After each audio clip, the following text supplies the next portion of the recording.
आज हम लोगों का टॉपिक है surface tension. Surface tension liquids की एक प्रॉपर्टी है। लिक्विड के सरफेस में मॉलिक्यूल्स एक दूसरे को फोर्स ऑफ अट्रैक्शन से, इंटरमॉलिक्यूलर अट्रैक्शन से एक दूसरे को अट्रैक्ट करते हैं। इसके कारण दो तीन तरह के इफेक्ट होते हैं और वो सारे इफेक्ट सरफेस टेंशन में हम स्टडी करेंगे। इसके लिए पहली चीज़ ये कि जब ये एक दूसरे को खींच कर रखते हैं तो एक तरह का नेट ऊपर में बन जाता है, वो एक सरफेस बन जाती है। इसके जो मॉलिक्यूल्स होते हैं उनके पास एक्स्ट्रा एनर्जी होती है और फोर्स होता है। एनर्जी और फोर्स दोनों चीज़ें। इसको हम इस तरह से समझ सकते हैं कि हमारे पास इसके अंदर फ्लूइड भरा हुआ है, लिक्विड है। ये सब मॉलिक्यूल एक दूसरे को खींचते हैं, एक दूसरे को अट्रैक्ट करते हैं। जब ये एक दूसरे को अट्रैक्ट करेंगे तो इन पर जो फोर्स ऑफ अट्रैक्शन होगा उसको दो अलग अलग मॉलिक्यूल्स में मैं आपको दिखाना चाहता हूं। ओके, ये सब मॉलिक्यूल्स भरे हुए हैं। इस एक मॉलिक्यूल को देखिए, इसको ये मॉलिक्यूल इधर अट्रैक्ट करता है, ये इधर अट्रैक्ट करता है, ये नीचे अट्रैक्ट करते हैं और ये मॉलिक्यूल इसको ऊपर अट्रैक्ट करते हैं। एज ए रिजल्ट इस पर नेट फोर्स कितना होता है? 0। ठीक है। इसी तरह से अगर हम इस मॉलिक्यूल की बात करेंगे तो इस मॉलिक्यूल को ये इधर अट्रैक्ट करता है, ये इधर अट्रैक्ट करता है, ये इधर और ये इधर अट्रैक्ट करता है, लेकिन ऊपर कोई अट्रैक्ट नहीं करता। तो इसका नेट फोर्स 0 नहीं होता। इसका नेट फोर्स किस डायरेक्शन में होगा? नीचे की तरफ। ऊपर की तरफ फोर्सेस नहीं है, नीचे की तरफ। या हम ये कह सकते हैं, बाद में हम स्टडी करेंगे, कि इसके ऊपर एयर के मॉलिक्यूल तो हैं, ठीक है, लेकिन हम ये मान के चल रहे हैं कि अभी एयर के मॉलिक्यूल इसको ज़्यादा फोर्स नहीं लगा रहे हैं, सिर्फ लिक्विड की बात हम कर रहे हैं। तो ये लिक्विड में एक नेट फोर्स नीचे की तरफ है, तो इसको कहाँ रहना चाहिए? नीचे। अब ये नीचे क्यों नहीं आ जाता है? तो बात यह है कि जब हमने ये सरफेस बनाई तो कुछ तो मॉलिक्यूल्स हैं जो ऊपर में रहेंगे, उसके बिना तो सरफेस नहीं बन सकती। तो जब भी हम कोई सरफेस क्रिएट करते हैं तो कुछ मॉलिक्यूल्स को हम टॉप लेयर में रखते हैं। ये जो टॉप लेयर के मॉलिक्यूल्स हैं और ये जो अंदर के मॉलिक्यूल्स हैं, इनमें किस चीज़ का डिफरेंस है? एक चीज़ का डिफरेंस आपको पता लग गया कि इनका नेट फोर्स कितना होता है? 0, और इन पर एक नेट फोर्स नीचे की तरफ काम करता है। अब किसी चीज़ पर नीचे की तरफ फोर्स काम कर रहा है और ये नीचे नहीं आ रही है, यहाँ पर खड़ी है, तो इसके पास क्या है? आंसर है, इसके पास पोटेंशियल एनर्जी है। फिर से एक बॉल को मैं यहाँ छोड़ूंगा, वो अर्थ की तरफ ऐसे आ जाएगी, ठीक है। और मैंने कुछ ऐसा इंतज़ाम किया कि ये बॉल यहीं पर है। अगर ये यहाँ पर है तो जरूर मैंने क्या किया होगा? इस पर फोर्स लगाया mg, इसको ऐसे उठाया h और यहाँ पकड़ लिया। अब ये बॉल यहाँ पर है, नीचे की तरफ फोर्स एक्सपीरियंस कर रही है पर नीचे जाती नहीं है, क्योंकि इसके पास पोटेंशियल एनर्जी है। कितनी? mgh।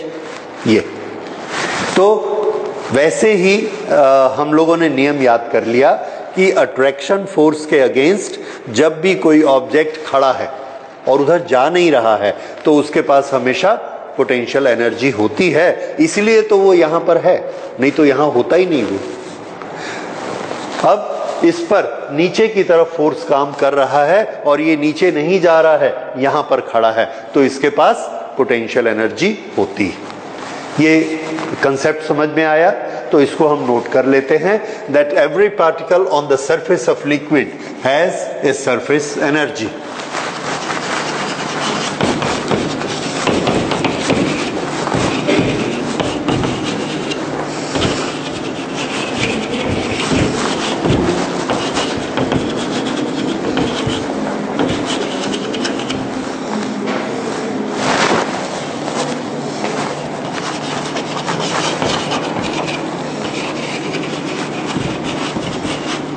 As surface energy. ये एक पॉइंट हमने नोट कर लिया। ओके, अब ये जो सरफेस एनर्जी होती है इसके बेसिस पर ये बहुत सारी प्रॉपर्टीज हमको शो करता है, और ये सरफेस एनर्जी अलग अलग लोकेशन पर, अलग अलग सिचुएशन पर अलग अलग होती है। देखिए अभी ये लिक्विड कहां तक पहुंचा है, तो आंसर है ये लिक्विड अपनी टॉप लेयर तक पहुंचा है, ये ऊपर की सरफेस तक, यहां तक। फिर से यहां पर था, चारों तरफ फोर्स बराबर था, यहां चला गया फोर्स बराबर है, कोई एक्स्ट्रा फोर्स नहीं लगा। पर जैसे ही ये अपनी इस लेयर से ऐसे ऊपर उठने लगता है, एक्स्ट्रा फोर्स चाहिए, एक्स्ट्रा वर्क चाहिए, कोई इस पे काम करेगा तो ये ऐसा सरफेस पे आएगा। तो जब सरफेस पर होता है तो इस पर काम किया जा चुका है, वो क्या बन चुका है, इसकी पोटेंशियल एनर्जी। इस पोटेंशियल एनर्जी का ही हम नाम रखते हैं सरफेस एनर्जी। ये सरफेस एनर्जी हो गई। अब हमने इसको और ज्यादा एनर्जी दी, ये सरफेस एनर्जी सरफेस पे आ गया। फिर से ये लिक्विड की सरफेस है, ये नीचे से हमने इसको एनर्जी दी, एनर्जी दी, एनर्जी दी, यहां आ गया। अब जो इसके पास पोटेंशियल एनर्जी है उसका नाम क्या हो गया, सरफेस एनर्जी, क्योंकि ये कहां पर है, सरफेस पर है। हमने इसको और एनर्जी दी, और एनर्जी दी, और एनर्जी दी, और ये लिक्विड को छोड़ के चला गया। अब इस एनर्जी का नाम क्या है, तो आंसर है इस एनर्जी का नाम है एवापोरेशन एनर्जी। क्यों, क्योंकि ये मॉलिक्यूल लिक्विड को छोड़ के हवा में चला गया। इसकी ये प्रोसेस को हम क्या कहते हैं, एवापोरेशन, भाप बनना, पानी का स्टीम बनना, दिस इज एवापोरेशन। तो जितनी एनर्जी देने से ये ऐसे चला जाता है लिक्विड की सरफेस को छोड़ के, उसको क्या कहेंगे, evaporation energy. So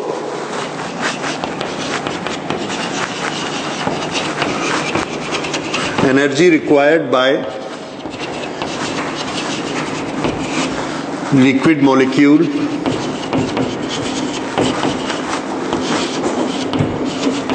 to leave liquid surface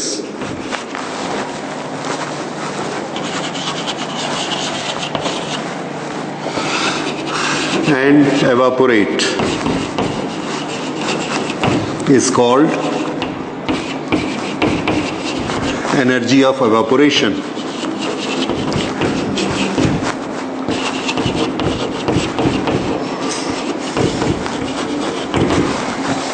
ये एनर्जी ऑफ एवापोरेशन होती है, और ये जो एनर्जी ऑफ एवापोरेशन होती है ये काफी ज्यादा होती है।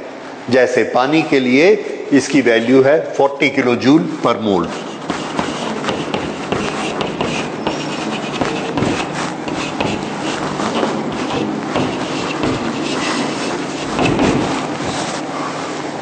ठीक है। अच्छा, अब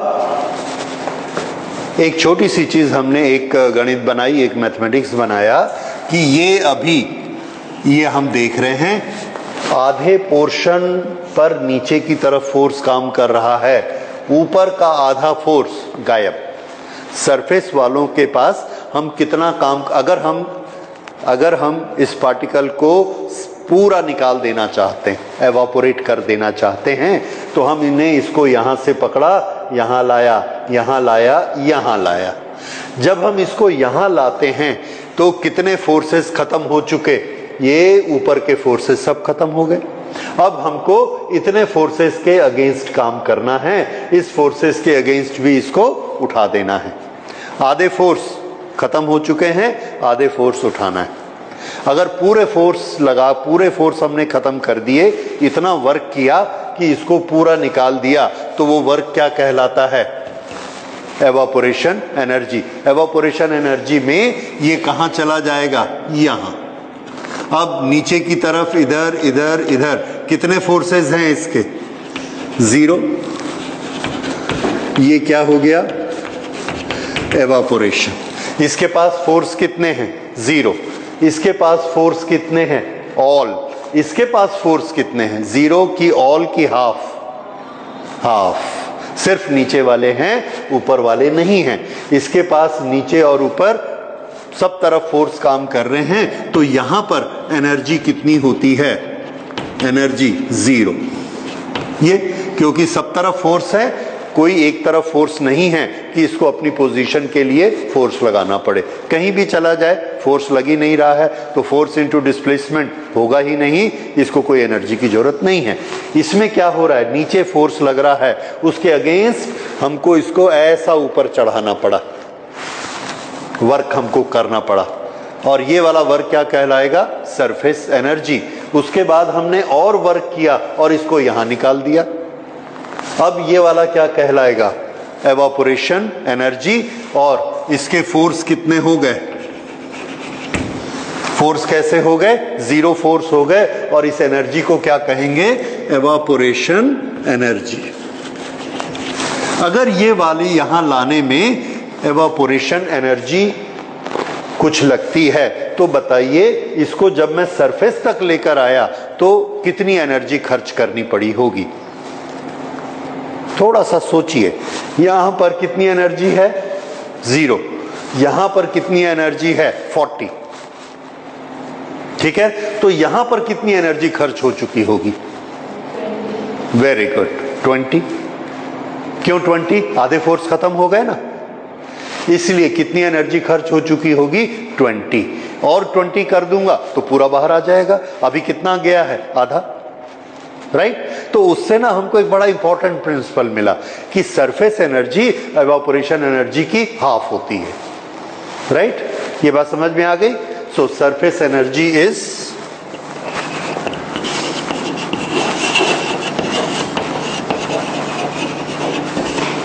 surface energy is half of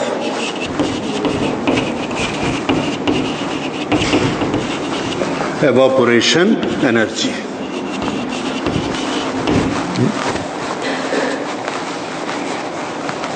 Okay.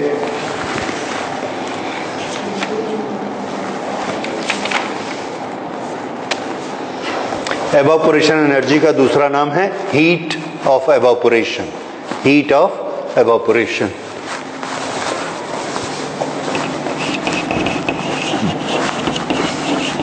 क्योंकि एवापोरेशन के लिए हम जो एनर्जी देते हैं वो किस फॉर्मेट में देते हैं? हीट के फॉर्म में देते हैं। Therefore it is known as heat of evaporation. Okay, उसके बाद अगली चीज देखिए। अब फिर से पुरानी चीज पे आते हैं कि मॉलिक्यूल्स के बीच में आपस में एक फोर्स लगता है। अच्छा, वो फोर्स लगता है, कैसा फोर्स है और वो किधर ले जाना चाहता है? इसके लिए हमको एक प्रिंसिपल हेल्प करता है। हमको प्रिंसिपल ये हेल्प करता है कि कोई भी सिस्टम ऑफ पार्टिकल्स अपने मिनिमम एनर्जी की स्टेट में रहना चाहता है। कोई भी सिस्टम किस स्टेट में रहना चाहता है? मिनिमम एनर्जी की स्टेट में रहना चाहता है, और इसके लिए उसको जो करना पड़ता है वो करता है। अगर अलग हो जाने से उसकी एनर्जी कम होगी तो अलग हो जाएगा, मिलने से एनर्जी कम हो जाएगी तो मिल जाएगा, ऊपर जाने से एनर्जी कम होगी तो ऊपर जाएगा, नीचे जाने से कम होगी तो नीचे जाएगा। लेकिन हमेशा उसका टारगेट क्या है? कम एनर्जी। और बनी बात है, हम लोग का नेचर है, नेचर का नेचर है। हम बाजार में सब्जी लेने चाहते हैं, एक जैसी सब्जी है 4 दुकानों में, हम कहाँ से लेंगे? जिसमें हमारा पैसा कम खर्च होगा। तो जिसमें हमारी एनर्जी कम लगती है हमेशा वही काम किया जाता है, ये नेचर है। ओके, तो अब हाँ, इस नेचर के लिए ये 2 पार्टिकल हैं इतनी दूर, कितनी एनर्जी लगी? mgh 100, mgh 50, mgh 25, mgh 0। तो ये पार्टिकल कहाँ रहना पसंद करेंगे? 0। इसलिए यहां पर जब भी हम बॉल को छोड़ दें तो वो क्या करती है? अपने आप यहां आ जाती है। बड़ा सिंपल एग्जांपल है। इसी तरह से अगर हम पानी को एक लेवल पर छोड़ते हैं तो पानी की हाइट यहां इतनी है और ऐसा फ्लोर है, तो इधर आएगा तो h कम हो जाएगा, एनर्जी कम हो जाएगी, इसलिए पानी नीचे जाता है। नीचे जाने के पीछे रीजन क्या है? The energy decreases. ओके, तो हर सरफेस अपनी एनर्जी को डिक्रीज करना चाहती है। अब एनर्जी को कैसे डिक्रीज करेगी, उसके लिए तरीका देखिए। उसके लिए तरीका ये है, यहां पर इसको एनर्जी दी, इसको एनर्जी दी, इसको दी, इसको दी, 1 2 3 4 5 6 7 8 पार्टिकल्स ऊपर आए, हमने हर एक को एनर्जी दी और हमने इसको एनर्जी दे दी 800 एनर्जी दी, 8 पार्टिकल ऊपर आ गए। अगर हम 900 देते तो 9 ऊपर आ जाते, 300 देंगे तो 3 ऊपर रहेंगे। तो ये लिक्विड क्या कोशिश करता है कि कम से कम पार्टिकल फ्री सरफेस में रखे। हमने इसको बोला कि भैया तुम फैल जाओ जितना फैलना है। अगर ये और अपने को ऐसा खोल खोल के फैल जाए, ये इतनी सरफेस है, ऊपर में कितने मॉलिक्यूल हैं 100, अब ऊपर में कितने मॉलिक्यूल हैं 200। अभी इसको एनर्जी लिक्विड में कितनी लगती है 100, अब इसको कितनी एनर्जी लगती है 200। ये कैसा रहना पसंद करेगा 100। तो अगर हम इसको ऐसा छोड़ दें तो ये क्या करेगा, ऐसा हो जाएगा ये, क्योंकि इसको क्या बनाना है 100। फिर ये इधर से भी ऐसा मुड़ेगा, इधर से भी ऐसा मुड़ेगा, 100 से क्या कोशिश करेगा 50, 50 से 25। अगर ऐसा करता जाएगा तो क्या होगा, तो इसका आंसर हमको मालूम है। मैथमेटिक्स में हमने ये पढ़ा हुआ है कि हम नंबर ऑफ मॉलिक्यूल्स या नंबर ऑफ वॉल्यूम तो हम कम नहीं कर सकते। अगर हमारे पास 1000 सीसी वाटर है तो वो 1000 क्यूबिक सेंटीमीटर तो रहेगा, लेकिन उस वाटर को हम नाली बना के रख सकते हैं, उस वाटर को हम क्यूब बनाकर रख सकते हैं, उस वाटर को हम फर्श पे फैला के बड़ा सा रेक्टेंगल बना सकते हैं, उस वाटर को हम गोला बना के रख सकते हैं, ड्रॉप 1 लीटर को, इतने सारे में। तो वाटर को हमने छोड़ दिया, जाओ तुम्हारी मर्जी है, जो शेप मर्जी बना लो। तो वो क्या शेप बनाएगा, हर शेप बनाने में उसको एनर्जी लगती है। क्यों लगती है, क्योंकि वो एक फ्री सरफेस बनाता है और फ्री सरफेस में एनर्जी लगती है। अगर वो एक फ्लैट बनाएगा तो इतनी बड़ी फ्री सरफेस बनाएगा तो सोचता है मैं छोटी बना लूं, इसको ऐसा कर देता है और ऐसा बना लेता है। अब देखिए, इसको काट काट के हम फैला देंगे तो क्या होगा, ऐसे फैल जाएगा, और ऐसा रखेंगे तो इतना से में आ जाएगा। तो ये कैसा पसंद करेगा, ऐसा रहना पसंद करेगा। ठीक है। अब कौन सी शेप ऐसी होती है जिसका सरफेस एरिया सबसे छोटा होता है फॉर एनी गिवन वॉल्यूम। हमारे पास 1000 सीसी पानी है, उसको फैला के रखें, ट्यूब सिलेंडर जैसा रखें, शीट जैसा रखें, क्यूबॉइड बनाकर रखें, स्फीयर बना के रखें, किसका सरफेस एरिया सबसे छोटा होता है। तो हमने ज्योमेट्री में स्टडी किया है, for any given volume sphere has the least surface area. सबसे छोटा सरफेस एरिया किसका होता है, स्फीयर का, सेम वॉल्यूम के लिए। इसलिए पानी हमेशा क्या कोशिश करता है, कौन सी शेप में आ जाए, स्फीयर की शेप में आ जाए। तो जैसे ही बादलों में कंडेंसेशन होता है और वेपर वाटर में कन्वर्ट होती है, तो वो वाटर के मॉलिक्यूल बनते हैं, यहां बने, यहां बने, यहां बने, सब ऐसा आपस में चिपके और क्या बना लेते हैं, water drop. This is the reason why drop is formed. और उसके पीछे प्रिंसिपल क्या है, the surface must be minimum. क्यों मिनिमम होनी चाहिए, so that it is the condition of least energy. तो सबसे कम एनर्जी की सबसे छोटी सरफेस, सबसे छोटी सरफेस स्फीयर की होती है। इसलिए when water is allowed to remain free, it will try to take the surface shape. ठीक है, स्फेरिकल शेप। अब यहां पर एक प्रिंसिपल हमने स्टडी किया कि कोई भी सरफेस अपने आप को छोटा करना चाहती है, छोटा करने के लिए उसके पास क्या तरीका है, नेचर ने उसको क्या तरीका दिया है कि वो अपने आप को छोटा कर ले। तो आंसर है, नेचर ने मॉलिक्यूल के बीच में एक इंटरमॉलिक्यूलर फोर्स पैदा किया जो कि अट्रैक्ट करता है। ये 1 2 3 4 5 मॉलिक्यूल हैं, इसने इसको खींचा, इसने इसको, इसको, सब ने एक दूसरे को खींचा, ये ऐसे हो गए, इतनी सी सरफेस हो गई। ठीक है, ये सरफेस छोटी हो गई। अब इसको ये खींच रहा है, फोर्स ऊपर नीचे लग रहा है कि साइड लग रहा है? साइड। ये ऐसा, इसका फोर्स ऐसा, इसका फोर्स ऐसा, इसका फोर्स ऐसा, ये सब एक दूसरे को ऐसे ऐसे खींच रहे हैं। इस डायरेक्शन को क्या कहते हैं? टेंजेंशियल। तो किसी भी फ्री सरफेस में लिक्विड के मॉलिक्यूल्स के बीच में एक टेंजेंशियल फोर्स लगता है, और ये टेंजेंशियल फोर्स क्या करना चाहता है? उस सरफेस एरिया को छोटे से छोटा करना चाहता है। ये वाला जो टेंशन है, ये जो फोर्स है, ये जो टेंशन है, this is known as surface tension. तो सरफेस टेंशन क्या होता है? सरफेस टेंशन एक फोर्स होता है। किस किस के बीच में फोर्स होता है? Between any two molecules on the surface, only on the surface, अंदर वालों पे नहीं।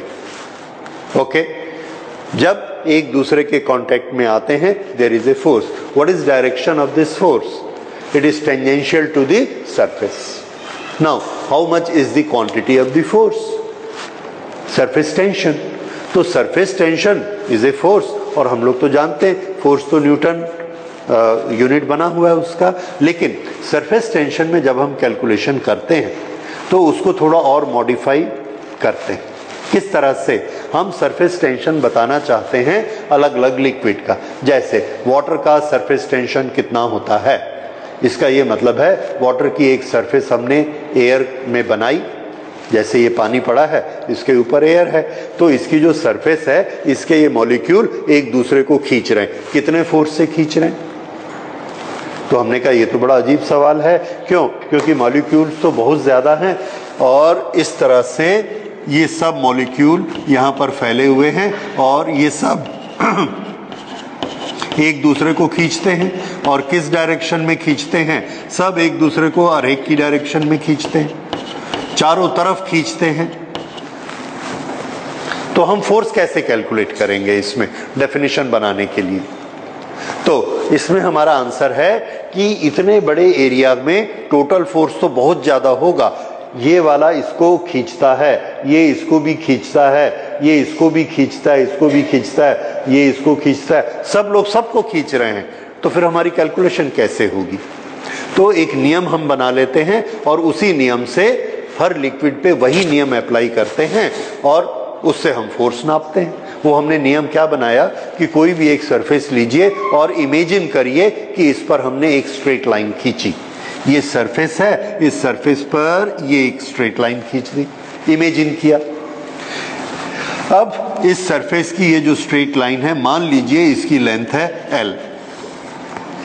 अब इसके इधर भी मॉलिक्यूल हैं, इधर भी मॉलिक्यूल हैं, ये दोनों एक दूसरे को खींच रहे होंगे किसी फोर्स से। ये दोनों एक दूसरे को खींच रहे हैं, ये भी खींच रहे हैं, ये भी खींच रहे हैं, ये भी खींच रहे हैं, ये भी खींच रहे हैं। तो ये जितने मॉलिक्यूल्स हैं और ये जितने मॉलिक्यूल्स हैं जो इस लाइन के दोनों तरफ हैं, बस उसी का फोर्स हम कैलकुलेट करेंगे। इसका इसके साथ, इसका इसके साथ नहीं करेंगे। सबने एग्री किया? ठीक है, ये तरीका हम लगाएंगे। एक लाइन खींचेंगे, इसकी लेंथ L रहेगी, और इसके इधर जितने मॉलिक्यूल हैं और इधर जितने मॉलिक्यूल हैं, ये एक दूसरे को ऐसे खींच रहे हैं। सिर्फ उसी फोर्स का टोटल किया जाएगा, उस फोर्स का टोटल किया जाएगा। लेकिन लाइन छोटी है, लंबी है, तो हमने कहा ठीक है, लाइन को फिक्स कर देंगे 1 यूनिट। लाइन को फिक्स करेंगे 1 यूनिट, और फिर फोर्स को काउंट कर लेंगे। उस फोर्स को क्या बोलेंगे? Surface tension of that liquid. ठीक है, तो नियम समझ में आ गया आपको? कहीं पर भी एक लाइन खींचना है, उसके दोनों तरफ जो मॉलिक्यूल्स हैं, ये दोनों एक दूसरे को ऐसे खींचेंगे, यही वाला फोर्स लेना है। ये मॉलिक्यूल इस मॉलिक्यूल को ऐसे खींच रहा है, वो हम काउंट नहीं करेंगे। ऐसा नहीं कि खींच नहीं रहा है, खींच रहा है, पर हम सिर्फ किसको काउंट करेंगे? जो हमने लाइन इमेजिन की उसके परपेंडिकुलर ऐसे जो एक दूसरे को खींचते हैं, बस ये वाला फोर्स काउंट कर लेंगे। वाटर में इतना, केरोसिन में इतना, ग्लिसरीन में इतना, ये सरफेस टेंशन, वाटर का, ग्लिसरीन का, केरोसिन का, जिसका भी है, बस। तो इनके बीच में जो फोर्स लगेगा, हमने क्या किया? ये लेंथ, हम हर बार ये लेंथ 1 मीटर नहीं लेते, कभी हमने 2 मीटर ली, कभी हमने हाफ मीटर ली, कभी ज्यादा ली, कभी कम ली। क्यों? क्योंकि हमको मैथमेटिक्स आता है।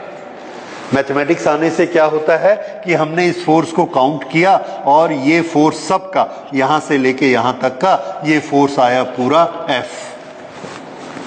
F is the force between molecule across a line and the line has got length L. L length में F फोर्स है, यूनिटरी सेट करिए, L लेंथ में F फोर्स है, तो 1 लेंथ में कितना फोर्स होगा? F upon L। ये सबको समझ आया? तो यूनिट लेंथ में कितना फोर्स काम करेगा? F upon L। बस इसी फोर्स का नाम हमने क्या रख दिया? Surface tension. So this is first formula of surface tension, F upon L। देखिए ये वाले फोर्स कैसे हैं? नॉर्मल टू द सरफेस और tangential to the surface? Tangential to the surface. ये भी सरफेस पे है, ये भी सरफेस पे है, दोनों एक दूसरे पे फोर्स लगा रहे हैं। तो सरफेस टेंशन का फोर्स कैसा होता है? Tangential to the surface. और काउंट करने का तरीका हमने क्या बनाया? Draw any imaginary line, take the molecule on both sides, count the total force, then calculate force per unit length. ये है surface tension for any given liquid. तो ये फॉर्मूला हमने नोट कर लिया।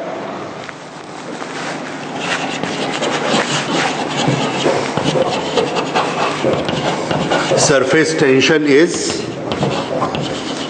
Force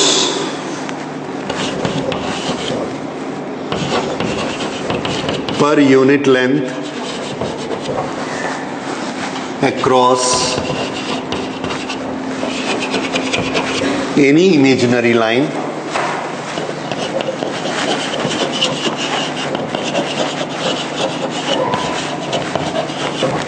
across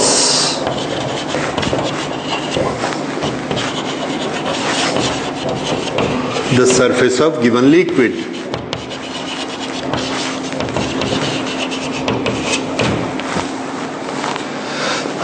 So S is equal to F upon M.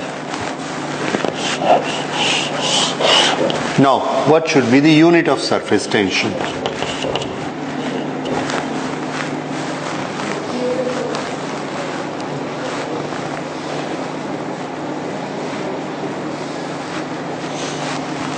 Yes, Newton पर metre. ठीक है, न्यूटन पर मीटर। डायमेंशंस बताइए।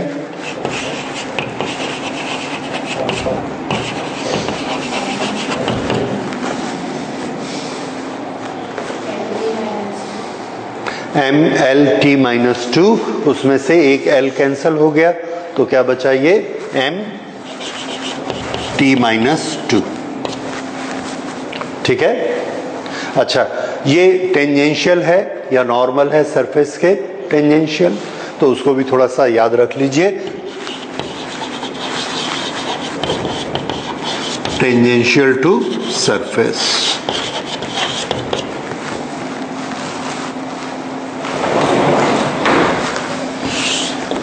Okay, so this is definition and calculation of surface tension. Surface tension और सरफेस एनर्जी। अच्छा, उसके बाद थोड़ी सी चीजें और। How the surface tension and surface energy are related to each other? Related to each other. क्या दोनों में कोई कनेक्शन होता है?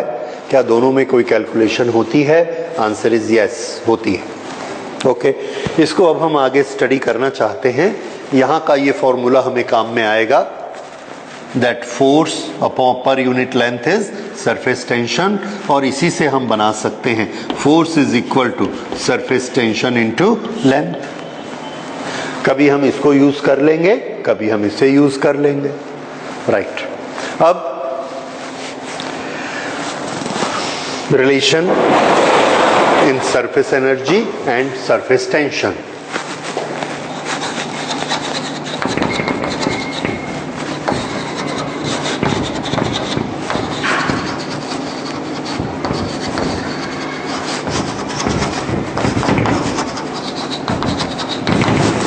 Surface tension.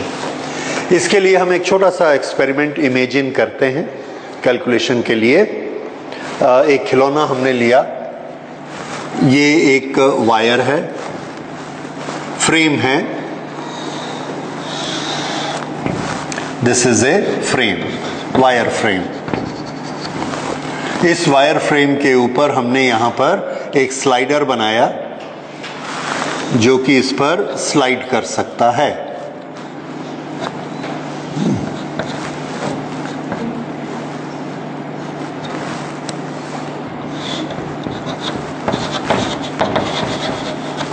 ऐसे आगे पीछे स्लाइड कर सकता है।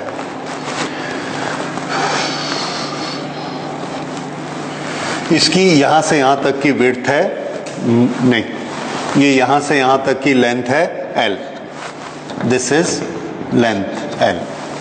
यहां से यहां तक ये इसकी विड्थ है W। तो इसका कुछ एरिया हो गया, लेंथ इनटू विड्थ। इस सिस्टम को हमने सोप वाटर में डुबाया। सोप वाटर में इसलिए डुबाया क्योंकि सोप का जो सॉल्यूशन होता है वो बड़ी जल्दी एक फिल्म बना देता है हमको, ठीक है, जिसके बुलबुले बनाते हैं। ओके, सो उसका सरफेस टेंशन बहुत कम होता है, इसलिए वो बड़ी जल्दी फिल्म फॉर्म कर देता है, उसको ज़्यादा एनर्जी की ज़रूरत नहीं होती। ओके, तो हमने उसको सोप वाटर में डुबा के निकाला, देखा उस पर फिल्म बन गई। तो यहां पर एक फिल्म बन गई।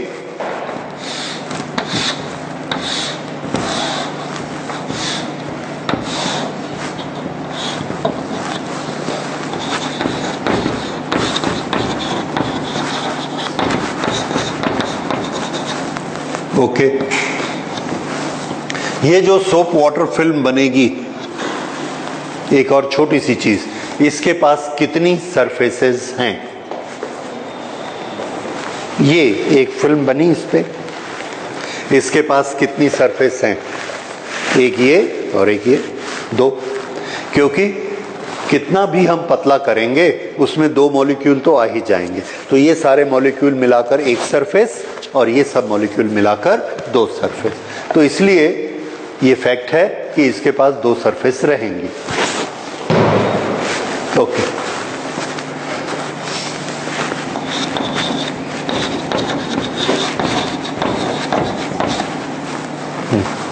अब यहां पर हमने फोर्स लगाया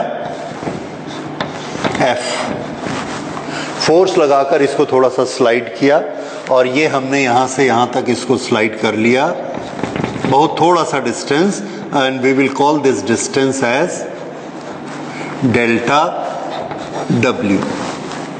डेल्टा W हमने इसको ऐसे बढ़ाया। अगर इसको ऐसा डेल्टा W बनाया तो ये वाली फिल्म जो है यहां भी आ गई। सो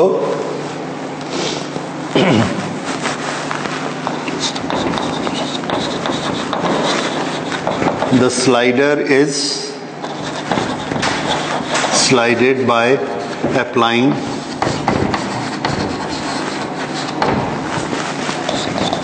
force F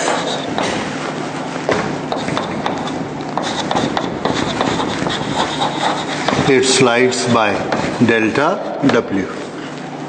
Okay, then what is change in the surface area?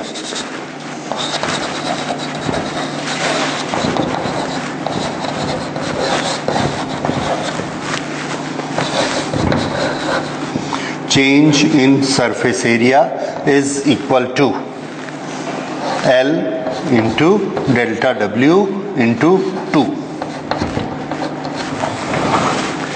ये सरफेस कितनी एक्सटेंड हो गई?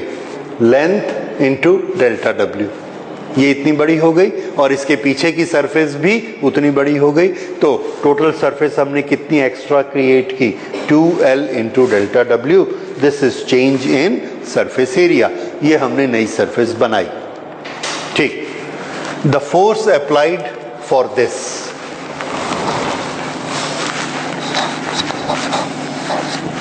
force applied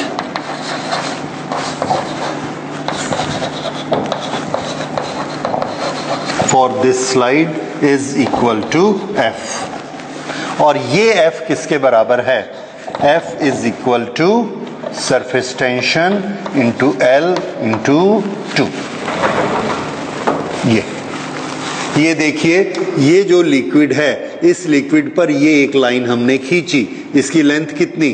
L। अगर हम इसको ऐसे खींचते हैं तो ये दोनों मॉलिक्यूल के बीच, ये वाले सब मॉलिक्यूल के बीच जो फोर्स काम करता है वो फोर्स कितना होता है? Surface tension. उस सरफेस टेंशन के अगेंस्ट हमने ये F लगाया और इसको खींच दिया, तो क्या रिलेशन हुआ उसके बीच में? F is equal to S into L। S किसके बराबर होता है? F upon L। तो F किसके बराबर होता है? ये अभी आपने यहां किया। F किसके बराबर होता है? S into L। ये F, तो यहां पर भी F किसके बराबर हुआ? S multiplied by L। S क्या है? सरफेस टेंशन, इस लिक्विड का सरफेस टेंशन S। तो फोर्स कितना लगता है? S इंटू L एक सरफेस के लिए। और हम कितनी सरफेस को खींच रहे हैं? 2 सरफेस को खींच रहे हैं, दोनों लंबी हो गई, इसलिए हमारा फोर्स कितना हुआ? S into L multiplied by 2। This is the force. अगर हमने ये फोर्स लगाया और इस पर वर्क किया तो वर्क डन कितना होगा? Therefore work done is equal to force into displacement। Force कितना लग रहा है? 2SL into displacement delta work, delta W। So this is equal to twice SL delta W। This is what? work done। ये work done, इसकी ये work done हमने किया और एरिया बढ़ गया। तो वो जो बढ़ा हुआ एरिया है उसकी सरफेस एनर्जी कितनी हो गई? This 2SL into delta W। ये उसकी, ये वर्क डन उसकी पोटेंशियल एनर्जी बन गया। Therefore surface energy of extended film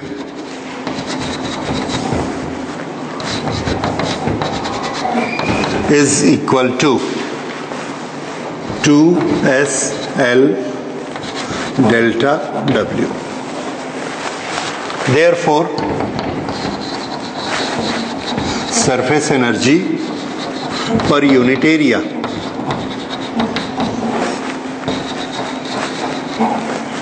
okay, per unit area नहीं, ऐसे ही रखते हैं। Therefore surface energy is equal to S और बाकी क्या है? 2L delta W। यहां पर देखिए 2L डेल्टा W, ये क्या चीज है? एरिया। जितना एरिया हमने बनाया उसका फॉर्मूला क्या है? 2L delta W। So this we can write surface energy S into A।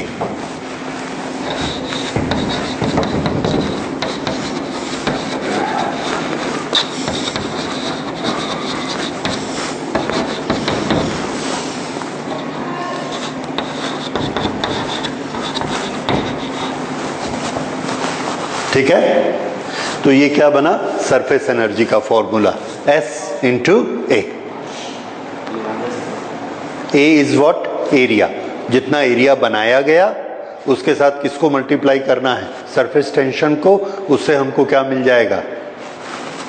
Surface energy. ठीक है, तो ये अब हमने याद कर लिया ये formula, and this is very important formula. किसी भी सरफेस में कितनी एनर्जी होती है? Surface tension multiplied by area. तो जितना एरिया बढ़ता जाएगा उतनी उसकी सरफेस एनर्जी बढ़ती चली जाएगी, इंक्रीज होती चली जाएगी। अब इससे हमको एक फॉर्मूला और मिलता है, S is equal to surface energy divided by area. और इससे हमको क्या डेफिनेशन मिली? Surface tension of a liquid is equal to the surface energy content in unit area. ठीक है, अब यहां हमने कर दिया if area is equal to 1 then S is equal to surface energy. Therefore surface tension of a liquid is numerically equal to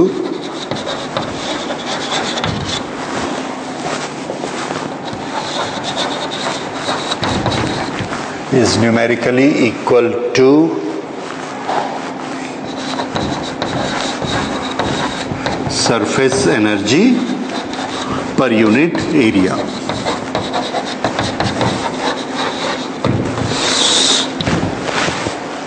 ठीक है, ये एक formula, this is the relation between surface energy and surface tension and area. तो जितना area बड़ा होगा उतनी उसकी एनर्जी ज्यादा होगी, सरफेस एनर्जी ज्यादा होती जाएगी. एक छोटी सी चीज और है कि सरफेस एनर्जी और टेम्परेचर, इनका आपस में क्या रिलेशन होता है. अगर हम हायर टेम्परेचर पे सरफेस बनाएं या लोअर टेम्परेचर पे सरफेस बनाएं तो किसमें ज़्यादा एनर्जी खर्च होगी. तो आंसर है, अगर टेम्परेचर ज़्यादा हाई होता है तो सरफेस टेंशन कम हो जाता है, हमको कम एनर्जी लगती है एरिया को बनाने के लिए. ठीक है, तो इसको हम नोट कर लेते हैं. ठीक, नोट कर लीजिए, surface tension falls with rise of temperature.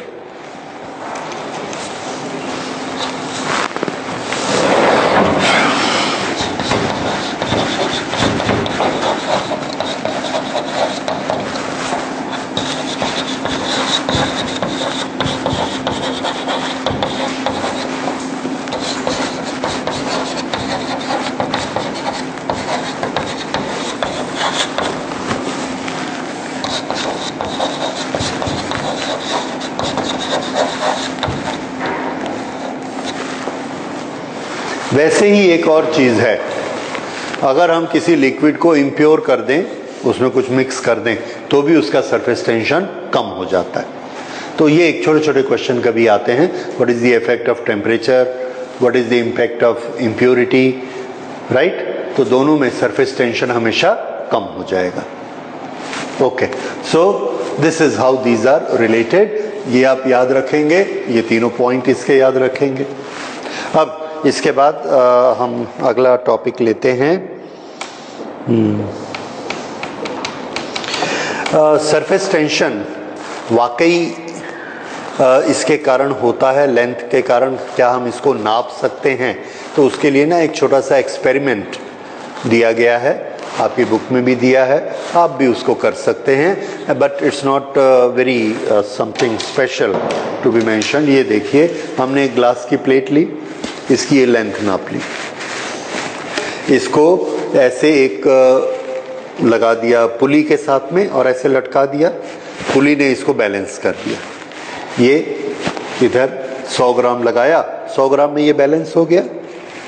ठीक, अब हमने क्या किया, ये 100 ग्राम से अगर वेट बढ़ाएंगे तो क्या करेगा, ऐसे खींच लेगा, और 100 ग्राम से कम वेट करेंगे तो नीचे चला जाएगा. अब हमने यहाँ पर इसको ऐसे पानी से टच करा दिया. एक बीकर में पानी लेके आए और बीकर को ऐसा उठाया, पानी से टच करा दिया. जैसे ही पानी से टच कराया यहाँ पर, अब हमने इस 100 को 101 किया.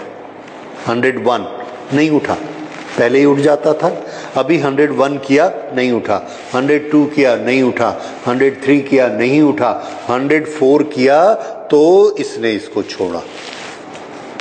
क्यों? इसने इसको पकड़ लिया था. ये क्या है, इसकी लेंथ. और यहां पर जितने मॉलिक्यूल वाटर के थे, उस वाटर के मॉलिक्यूल ने ये वाले मॉलिक्यूल को, ग्लास के मॉलिक्यूल को, प्लास्टिक के मॉलिक्यूल को पकड़ लिया. That is intermolecular force. एक L इधर और एक L इधर। ये जब हम इसको ऐसा उठाएंगे तो हम इन दोनों के बीच के फोर्स को तोड़ रहे हैं, उसके लिए हमको एक्स्ट्रा फोर्स लगाना पड़ेगा। पहले जब ये हवा में था तो इधर के 100 को 101 करो ऐसे उठा लेता था। अब हम इसको 105 करते हैं तो भी क्या होता है, नहीं उठा पाता। 106 किया, इसने उठा लिया। कितना एक्स्ट्रा फोर्स लगाना पड़ा, 6। ठीक है, 100 में बैलेंस था, हमको एक्स्ट्रा 6 देना पड़ा इसको पानी से छुड़ाने के लिए। तो पानी ने जो इसको पकड़ कर रखा है उस फोर्स का नाम क्या है, surface tension, molecule two molecule force. अब हमने क्या किया, ये 6 ग्राम को mg में कन्वर्ट कर लिया। फोर्स बराबर क्या होता है, m इंटू जी। तो हम इसका फोर्स कैलकुलेट कर सकते हैं न्यूटन में, और इसकी लेंथ हमने नाप ली L 2L टोटल लेंथ हो गई। फोर्स में इस टोटल लेंथ को डिवाइड, तो क्या मिल गया हमको, surface tension between water and this solid. ये समझ आया। ये एक छोटा सा एक्सपेरिमेंट है जिससे कि प्रैक्टिकली हम सरफेस टेंशन को कैलकुलेट कर सकते हैं। ये सरफेस टेंशन यानी इंटरमॉलिक्यूलर फोर्स किस किस के बीच में है, लिक्विड एंड दिस सॉलिड। इसी तरह से लिक्विड और एयर के बीच भी सरफेस टेंशन होगा लिक्विड और एयर के बीच में, ये यहां पर। इसी तरह से सॉलिड और एयर, इसके बीच में भी सरफेस टेंशन होगा। तो हम उसकी सिर्फ कल्पना कर सकते हैं, इमेजिन कर सकते हैं कि ये हमने वैक्यूम में रखा है, वैक्यूम, कोई एयर नहीं है, और यहां से 100 ग्राम 100 ग्राम्स 101 करेंगे उठ जाएगा। अब हमने यहां पर एयर के मॉलिक्यूल दिए, और अब हम देखते हैं कि ये 101 करने से नहीं जाता, 102 करते हैं ऐसे उठ जाता है। तो ये एक्स्ट्रा 2 ग्राम हमको क्यों देना पड़ा, क्योंकि नीचे कौन थी, एयर ने इसको पकड़ लिया था। जब ये वैक्यूम था तो 100 से उठ जा रहा था, 100 क्रॉस करो उठ जाता है। अब ऐसा करते हैं, एयर नीचे आ गई, 102 क्रॉस करते हैं तब उठता है। तो वो जो 2 एक्स्ट्रा फोर्स लगाया, किसके कारण, the intermolecular force between solid and air, इसको हम बोलेंगे द इंटरमॉलिक्यूलर फोर्स और surface tension between solid and air. ठीक है, इस तरह से सरफेस में जहां पर भी 2 डिफरेंट टाइप के मॉलिक्यूल्स होते हैं उनके बीच में एक फोर्स ऑफ अट्रैक्शन होता है, and this is one method which shows us कि फोर्स होता है। ठीक है, प्रैक्टिकली करके देखा, वाकई होता है, और बड़ा सिंपल है समझना कि वो एक इंटरमॉलिक्यूलर फोर्स होता है। इस तरह से इंटरमॉलिक्यूलर फोर्स जो होते हैं वो 2 तरह के फोर्स होते हैं। ये जो 2 तरह के फोर्स हैं इनके हमने नाम रखे। किस तरह के 2 तरह के फोर्स हैं, देखिए, हमने पानी में सॉलिड को डुबाया था और उठाया था। ओके, वाटर के सभी मॉलिक्यूल एक ग्लास पानी के अंदर एक दूसरे पर फोर्स लगा रहे हैं। जहां पर ग्लास की सरफेस आएगी वहां पर वाटर का मॉलिक्यूल ग्लास की सरफेस पर फोर्स लगाएगा, उसको अट्रैक्ट करेगा। इन दोनों फोर्सेस को हमने अलग अलग नाम दे दिए। दोनों में क्या कॉमन है कि दोनों मॉलिक्यूलर फोर्स हैं। क्या कॉमन है कि दोनों फोर्स ऑफ अट्रैक्शन है, कोई अंतर नहीं है। लेकिन दोनों की क्वांटिटी में अंतर आता है, क्वांटिटी में भेदभाव करते हैं वो। वाटर को पसंद करता है और उसको खींचता है, वाटर ग्लास को भी पसंद करता है और उसको खींचता है, लेकिन एक का फोर्स कम और एक का फोर्स ज्यादा। ठीक है, तो पहले हमने क्या किया, इन दोनों फोर्सेस के नाम रख दिए ताकि हमको आगे समझने में, बातचीत करने में आसानी हो। तो जब पानी को खींचेगा, similar molecules attract each other with molecular force, then we will call it the force of cohesion, cohesive forces, cohesion।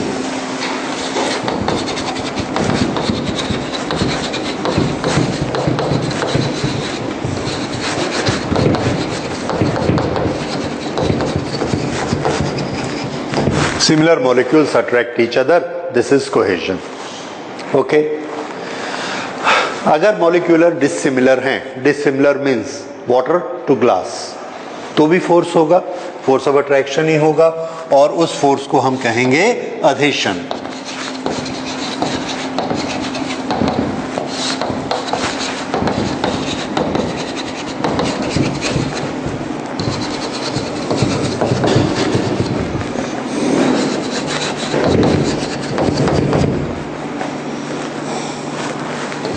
हैं दोनों अट्रैक्ट, लेकिन सिमिलर होगा तो उसका नाम क्या रखा? कोहेजन, और डिसिमिलर होगा तो अधेशन। जैसे हम पेपर पे गोंद लगाते हैं, गोंद ने पेपर को पकड़ लिया, उसी गोंद की दूसरी सरफेस, इधर वाली सरफेस पे हमने पेपर को पकड़ा दिया, इसकी दूसरी सरफेस पे हमने दूसरा पेपर रखा, तो इस गोंद ने इस पेपर को भी पकड़ लिया, और ये पकड़ इतनी मजबूत होती है कि हम ऊपर वाले पेपर को अब हटा नहीं सकते। इसीलिए हम गोंद को, गम को क्या कहते हैं? अधेसिव, क्योंकि उसने कौन सा फोर्स लगाया? अधेशन का फोर्स लगाया, दैट इज अधेसिव। ओके, तो ये अधेशन का फोर्स होता है और कोहेजन का फोर्स होता है। ओके, इन दोनों फोर्सेस के बेसिस पर डिफरेंट तरह की शेप्स बनती हैं, फ्लूइड की डिफरेंट तरह की शेप्स बनती हैं जब वो एक डिफरेंट तरह के मॉलिक्यूल के कांटेक्ट में आता है। जैसे हमने एक ग्लास प्लेट के ऊपर वाटर गिराया, एक ग्लास प्लेट के ऊपर मर्क्यूरी गिराया, दोनों को हमने एक एक ड्रॉप दिया। ग्लास प्लेट नीचे है सॉलिड, उसके ऊपर है लिक्विड वाटर, और चारों तरफ कौन फैला हुआ है? एयर। ठीक, तो कैसे बिहेव करेंगे ये? कौन अपनी सरफेस को कैसा रखना चाहेगा? कैसी फोर्स, कौन सा फोर्स ज्यादा लगेगा, कौन सा कम लगेगा? इसको हम थोड़ा स्टडी करके देखते हैं। तो देखिए, ये इसमें एक टर्म हम पहले समझते हैं which is known as angle of contact. हमने ये एक सॉलिड सरफेस ली, इसके ऊपर पानी की एक ड्रॉप गिराई, और हमने देखा कि ये जो वाटर ड्रॉप है ये इसके ऊपर इस तरह की शेप बनाती है। यहां ऊपर से तो ऐसे गिराई थी, ये जब ये नीचे गिरी और नीचे गिर के यहां पर ये ऐसे बन गई, ये इस तरह से ऐसे बैठते चली जाती है, फैल गई। यहां पर इसकी चौड़ाई इतनी थी, अगर ये सीधे सीधे यहां आती तो इतने से सॉलिड के साथ कांटेक्ट करती। ये वाला सॉलिड है ग्लास, उसी का एग्जाम्पल हमने लिया, लेकिन ये इधर भी चला गया, इधर भी चला गया। ओके, पहले दूसरी चीज जो हम पढ़ रहे थे, एंगल ऑफ कांटेक्ट। ये सॉलिड है, ये लिक्विड है, इनका कांटेक्ट कहां पर है? वो वाला, ये यहां पर हमने एक ये टेंजेंट खींची, ये, और ये है सॉलिड सरफेस। इन दोनों के बीच का जो एंगल है, this angle will be known as angle of contact.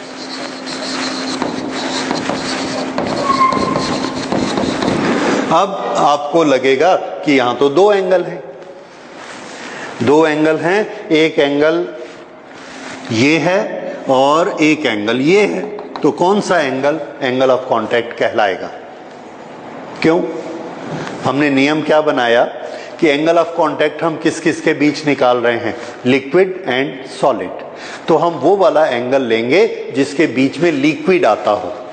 फिर से देखिए, ये वाली लाइन और ये वाली लाइन, यहां पर कौन सा मटेरियल है? एयर। यहां पर कौन सा मटेरियल है? लिक्विड। और हम एंगल किसका ले रहे हैं? Between liquid and solid. तो यहां पर है एयर, यहां पर है लिक्विड, और नीचे कौन है? सॉलिड। तो लिक्विड और सॉलिड के बीच का एंगल ये होगा थीटा। क्यों? क्योंकि इधर लिक्विड है और इधर सॉलिड। ये वाला एंगल किसके बीच का हो गया? ये, this is liquid and this is air. तो this is angle between liquid and air, solid and air, और ये एंगल किसका है? Liquid and glass. So this is angle of contact of liquid with solid. बीच में liquid आना चाहिए।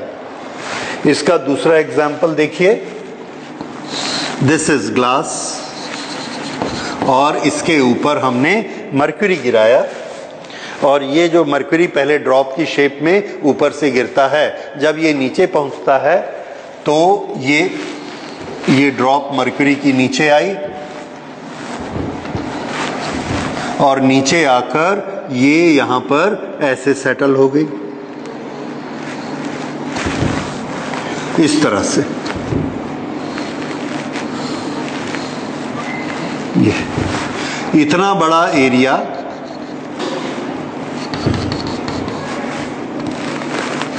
इतना चौड़ा, ये वाला, ये डायमीटर, ये इतने से कांटेक्ट में आया।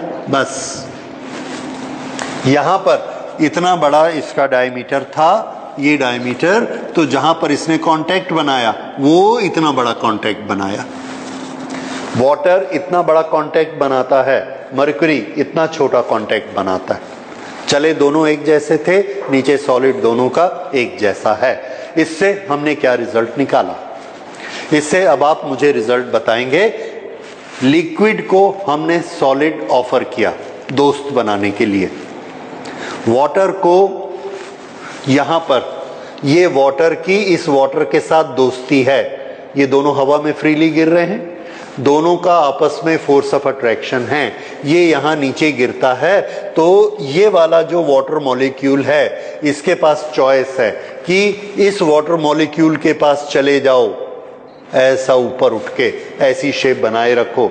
दूसरा, इस वाटर के पास, ग्लास के पास चले जाओ और ये ग्लास के पास ऐसे जाके फैल जाओ। इसने क्या पसंद किया? ग्लास के पास जाना पसंद किया। ठीक है, तो हमने रिजल्ट निकाला कि the force of adhesion between water and glass is larger than force of cohesion between water to water. अब इसी का उल्टा यहां बोल दीजिए।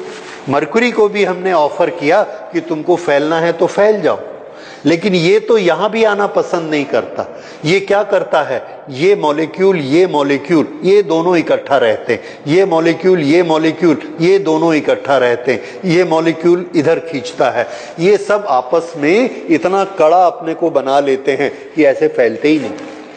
फैलेंगे तो किसको टच करना पड़ेगा? ग्लास को, वो भी तो अट्रैक्शन करता है, पर इनका कौन सा फोर्स ज्यादा हुआ? मरक्यूरी टू मरक्यूरी ज्यादा है, that is force of cohesion. ठीक है, तो ये है फोर्स ऑफ कोहेजन और फोर्स ऑफ अधेशन। अगर मरक्यूरी वाले केस में हम आपसे पूछेंगे कि एंगल ऑफ कांटेक्ट कहां है, तो एंगल ऑफ कांटेक्ट के बीच में कौन आना चाहिए? मरक्यूरी। तो देखिए यहां पर हमने सरफेस बनाई, ये टेंजेंट, और ये रही सॉलिड। अब बताइए ये राइट वाला एंगल लेना है कि लेफ्ट वाला एंगल लेना है? लेफ्ट वाला, क्योंकि मरक्यूरी इधर है। So here this angle theta is angle of contact, और यहां पर ये angle theta angle of contact है। तो जिस तरफ लिक्विड होगा उधर का एंगल ऑफ कांटेक्ट होगा।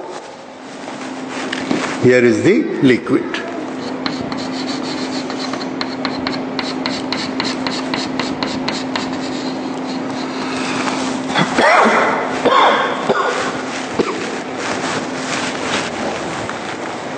ओके, ये नोट कर लीजिए।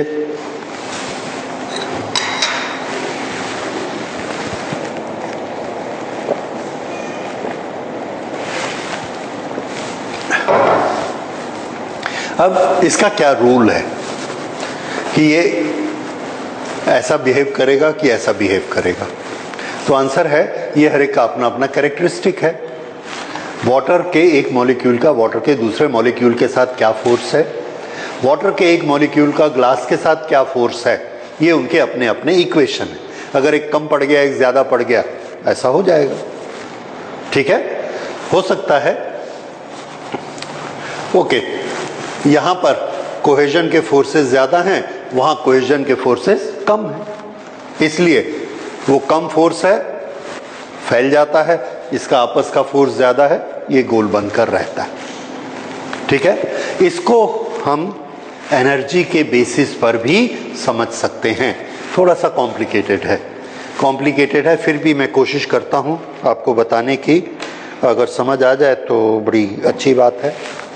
यहां पर हमारे पास 3 तरह के इंटरफेस कॉम्बिनेशंस हैं। कौन से 3 तरह के? सॉलिड टू एयर, कहीं दिख रहा है? सॉलिड एयर, ये वाला, ठीक। लिक्विड टू एयर, कांटेक्ट दिखा, लिक्विड टू एयर। और सॉलिड टू लिक्विड, ये वाली जगह जो है वो उसमें कौन कांटेक्ट में आ रहे हैं? Solid to liquid. ये 3 तरह के हैं। जब भी एक चीज पर एक चीज खत्म होती है, उसकी एक सरफेस बनती है, और उस सरफेस के पास एक एनर्जी होती है। ये पिछली बार हमने स्टडी किया। हमने क्या स्टडी किया था उस समय? कौन सी जोड़ी थी? लिक्विड और उसके ऊपर एयर, है ना? तो हमने क्या स्टडी किया था? लिक्विड टू एयर, उसकी सरफेस एनर्जी। समझ आया? शुरू से जो हम स्टडी करते आ रहे हैं। अब हम उससे और आगे बढ़ते हैं कि सरफेस तो हर चीज बनाती है, और उस सरफेस पर वो दूसरे मॉलिक्यूल के साथ कांटेक्ट में रहती है। अब यहां पर हर जगह जो सरफेस बनेगी, उसके पास कुछ ना कुछ एनर्जी होगी। तो यहां पर ना 3 तरह की सरफेस हैं और 3 तरह की एनर्जी की क्वांटिटीज हैं। तो एक क्वांटिटी को यहां पर हम कहेंगे surface energy solid to air. यहां पर जो बनेगी उसको क्या कहेंगे? Surface energy between liquid to air. और यहां पर जो बनेगी सॉलिड और लिक्विड के बीच में, इसको क्या कहेंगे? सरफेस एनर्जी, यहां पर मैं ले लेता हूं, ये यहां पर, this is surface energy solid to liquid. ये फिर से यहां देखिए, ये है लिक्विड और ये है एयर। तो ये जो सरफेस बनती है, इस सरफेस के लिए एनर्जी कौन सी होगी? बोलिए। Surface energy of liquid air. यहां पर जो सरफेस एनर्जी है, ये और ये, इस सरफेस में जो सॉलिड की सरफेस बनी है, यहां पर कितनी एनर्जी लग रही है? Solid to air. और यहां पर ये जो दोनों कांटेक्ट में आ रहे हैं, ठीक इस जगह पर कौन सी एनर्जी है सरफेस के पास? Surface energy of solid to liquid.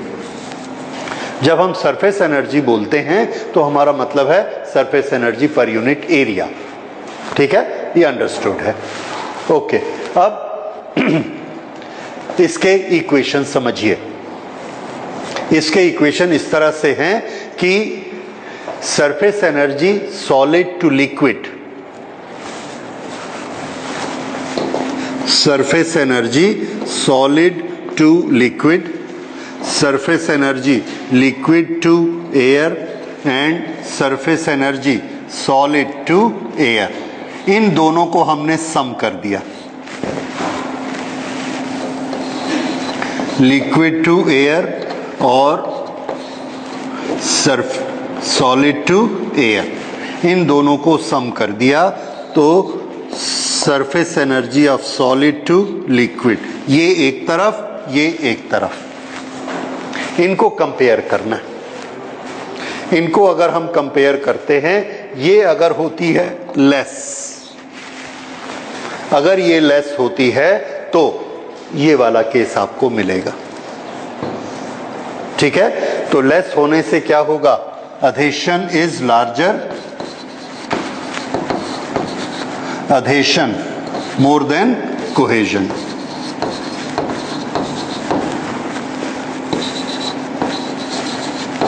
water wets glass.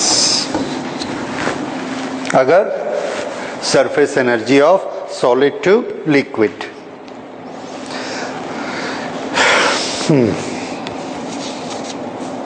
Surface energy between fluid and solid is smaller than sum of surface energies between solid air and fluid air. Okay, तो इसमें liquid को solid के साथ attraction पसंद है कि नहीं। फिर से पहले नियम पे आ जाइए। फिजिक्स का सबसे फंडामेंटल नियम क्या है? कोई भी सिस्टम क्या पसंद करता है? Less energy. ये एयर को लिक्विड के साथ रहना, एयर को सॉलिड के साथ रहना, ये वाला सिस्टम, और लिक्विड को इसके साथ सॉलिड के साथ रहना, ये। अगर यहां पर एनर्जी कम होती है तो ये क्या पसंद करेगा? लिक्विड सॉलिड के साथ रहना पसंद करेगा। तो ये लिक्विड सॉलिड के साथ रहना पसंद करेगा। इतना सा सॉलिड इसको मिला, इसने बोला और मिलेगा क्या, तो ये इधर बह के चला गया और सॉलिड से कांटेक्ट में आ गया, और सॉलिड के कांटेक्ट में आ गया, और सॉलिड के कांटेक्ट में आ गया। जितना ज्यादा सॉलिड के कांटेक्ट में आएगा उतनी इसकी एनर्जी की बचत होती जाएगी। इसलिए ये क्या पसंद करेगा? फैलना। तो जैसे ही हम पानी को ग्लास में डालते हैं वो फैलता है। इस प्रोसेस को, फैलने की प्रोसेस को हम कहते हैं गीला करना। गीला करते हैं, दैट इज वेटिंग। सो हमने सेंटेंस याद कर लिया, water wets glass. Water wets glass. अच्छा, अब इसका उल्टा देखिए। यहां पर हमने मरकरी को डाला, मरकरी इसके साथ सरफेस बनाता है और इसके लिए सरफेस एनर्जी लगती है। तो अगर मरकरी के ऊपर, मरकरी के कांटेक्ट में ग्लास आ गया तो इसको कुछ सरफेस एनर्जी चाहिए। मरकरी के साथ इधर एयर है मरकरी के साथ एयर है, कम एनर्जी चाहिए।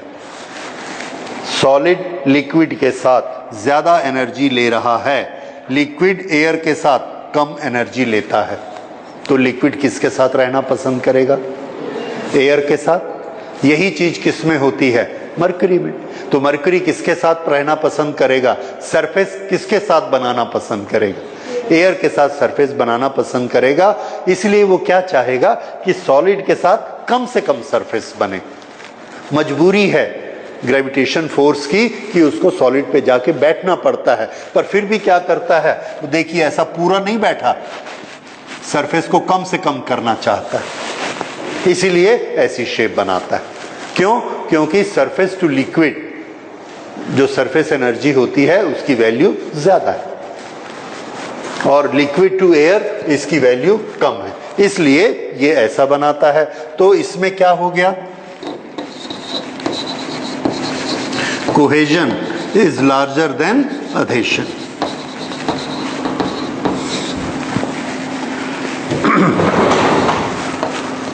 Mercury do not wet glass.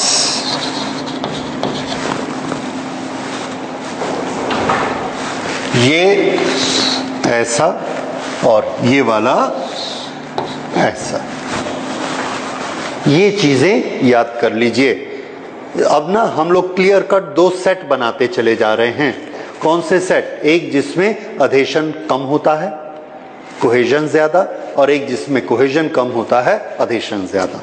तो जिसमें अधेशन बड़ा होता है उसके एनर्जी का इक्वेशन ऐसा, उसकी शेप ऐसी, और wetting, it wets the solid, liquid wets the solid. अब इसमें ये चीजें समझ में आ गई। इसमें एक चीज और बनेगी, 5 चीजें हमको याद करनी होती हैं जो एक ग्रुप में आती हैं। ओके, अगली चीज देखिए। इस प्रॉपर्टी के कारण हमने ना एक ग्लास की कैपिलरी ली, पतली सी ट्यूब, और उसमें लिक्विड को डाला। उसमें लिक्विड को डाला तो ग्लास और लिक्विड ये दोनों एक दूसरे को पसंद करते हैं।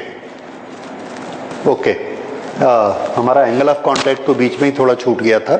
फिर से यहां पर एंगल ऑफ कांटेक्ट कैसा है? Less than 90 degree. ये तो इसी में मैं लिखता हूं एंगल ऑफ कांटेक्ट,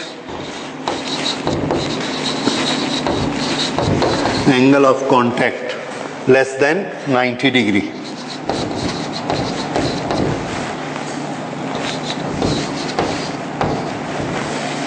और इसमें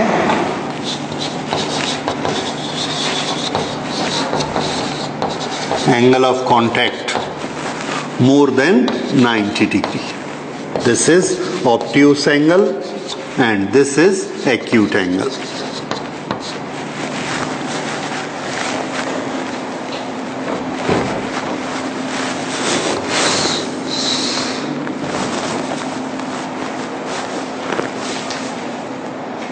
समझ आ रहा है? अच्छा, अब अगली चीज देखिए, हमने क्या किया, एक ग्लास लिया कैपिलरी,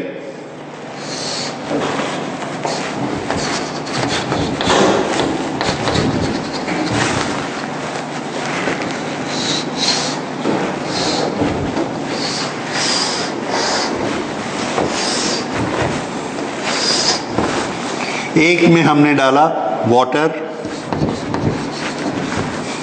और एक में डाला मर्क्यूरी, और ये जो ट्यूब हमने बनाई है, दिस ट्यूब इज ग्लास।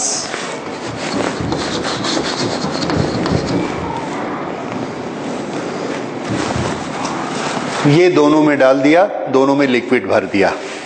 जब हम दोनों में लिक्विड भरते हैं तो लिक्विड हमको किस तरह से बिहेव करके दिखाता है, इसके दो फीचर हम याद करते हैं। पहला, वाटर।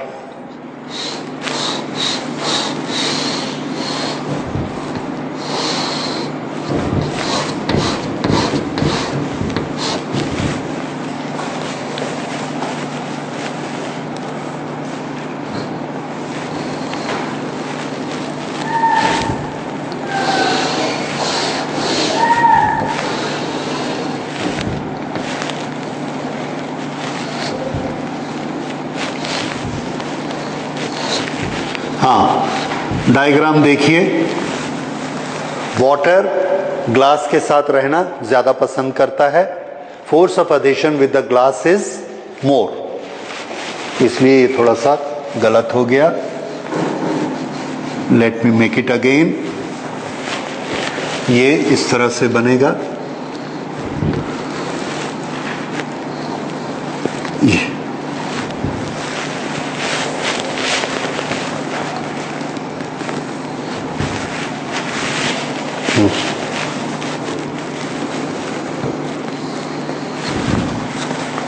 यहां पर देखिए, water glass,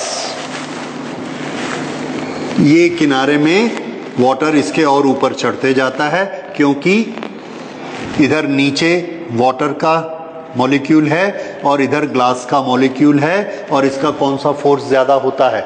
with the glass.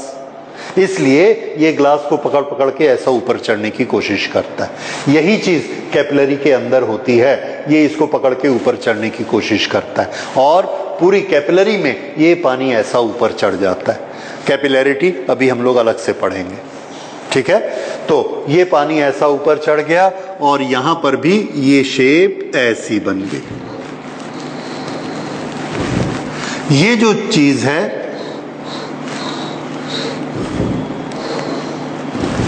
ये जो सरफेस, टॉप सरफेस बनती है, इसको हम लोग कहते हैं मेनिस्कस।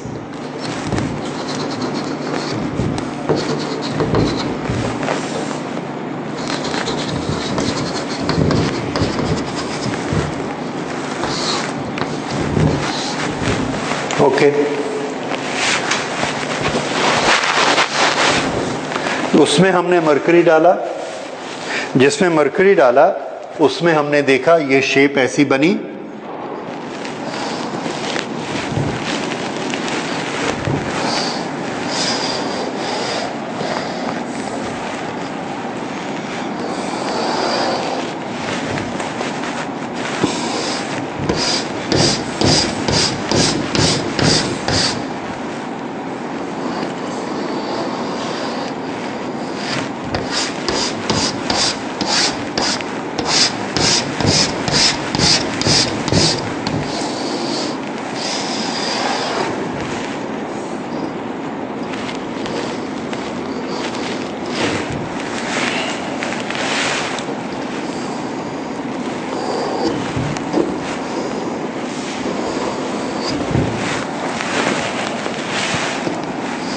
मरकरी के अंदर आप ऐसी शेप बनाएंगे।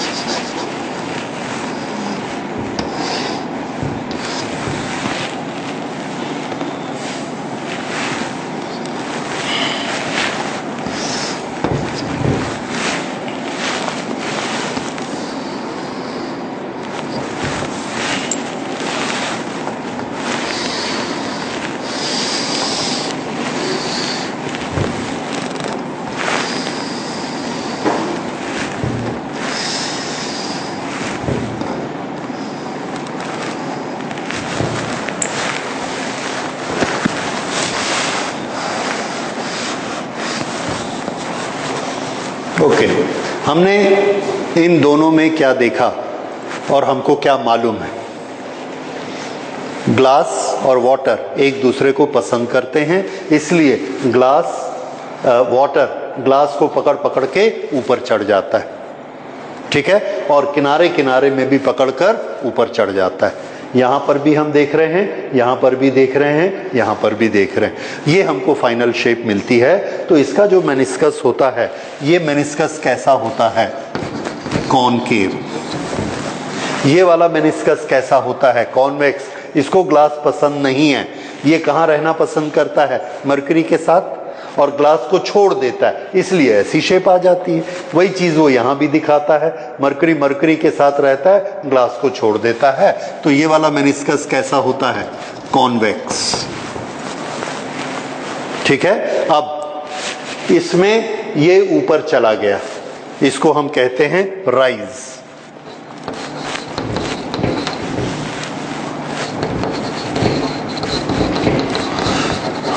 Rise in capillary. यहां क्या हो रहा है? Dip in capillary. ये इसकी सरफेस जब हमने कैपिलरी डुबाई थी तो लिक्विड क्या हो गया? ऊपर। यहां पर लिक्विड क्या हो गया? नीचे। इसको क्या बोलेंगे? डिप होना। इसको क्या बोलेंगे? राइज होना। इस मेनिस्कस की शेप को क्या बोलेंगे? कॉनकेव। इस मेनिस्कस की शेप को क्या बोलेंगे? कॉन्वेक्स। इसका reason force of adhesion, force of cohesion. अब जो मैं आपसे बात कर रहा था, दो clear cut group, water and glass, force of adhesion ज्यादा है कि कोहेजन?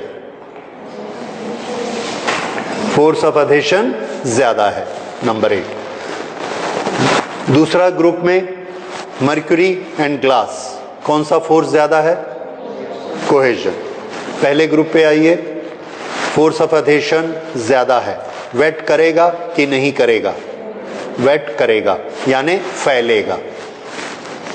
एंगल ऑफ कांटेक्ट कैसा होगा? एक्यूट, ठीक है। सरफेस एनर्जी कैसी होगी? Surface energy solid to liquid is less.